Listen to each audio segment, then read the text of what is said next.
তারাবি হলো রমজানের প্রথম রাতে 20 রাকাত পড়বেন, এটা সাহাবায়ে কেরামের ঐক্যমত। আর 8 রাকাত তাহাজ্জুদ, এটা শুধু রমজানের আমল না, এটা সারা বছরের আমল, 12 মাসের আমল। এটাই আম্মাজান আয়েশা সিদ্দিকা রাদিয়াল্লাহু তাআলা আনহাকে জিজ্ঞাসা করা হয়েছে, নবীজির রমজানের আমল কি? তখন আম্মাজান বলছেন রমজান এবং রমজানের বাহিরে। কি বলছে? রমজান এবং রমজান 1 মাস, বাহিরে কয় মাস? আরো 11 মাস। মোট হইল কয় মাস? এই 12 মাস নবী 8 রাকাত তাহাজ্জুদ পড়তেন, 3 রাকাত বিতির পড়তেন, এই 11। এইটাই না লাগায় দেয় অন্য জায়গায়। হ্যাঁ, তো যাই হোক, তাহলে 5 নাম্বার তাহাজ্জুদ পড়া।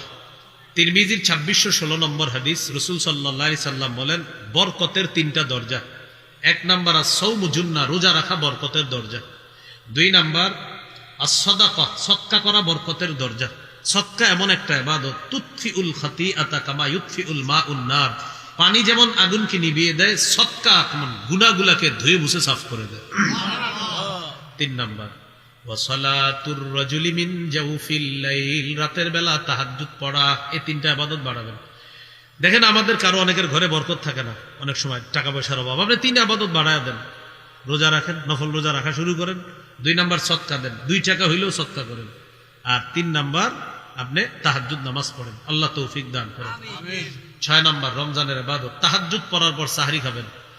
এখন সাহরি খাওয়ার পরেও কিন্তু তাহাজ্জুদ করতে পারবেন। আমি আগে বুঝাই, একটু আমার সাথে বলেন তাহাজ্জুদের সম্পর্ক সময়ের সাথে, খাবারের সাথে না। আপনি সাহরি খাওয়ার পরে যদি দেখেন এখনো 30 মিনিট আছে, তাহাজ্জুদ পড়েন, কোনো সমস্যা নেই, হ্যাঁ, পড়া যাবে। তাহলে সাহরি খাওয়া 6 নাম্বার আমল। সহিহ বুখারীর বর্ণনা 1921 নম্বর হাদিস, যায়েদ ইবনে সাবিত রাদিয়াল্লাহু তাআলা আনহুর বর্ণনা, তিনি বলেন তাসাহহারনা মা রাসূলিল্লাহি সাল্লাল্লাহু আলাইহি ওয়াসাল্লাম, আমরা নবীজির সাথে সাহরি খেয়েছি।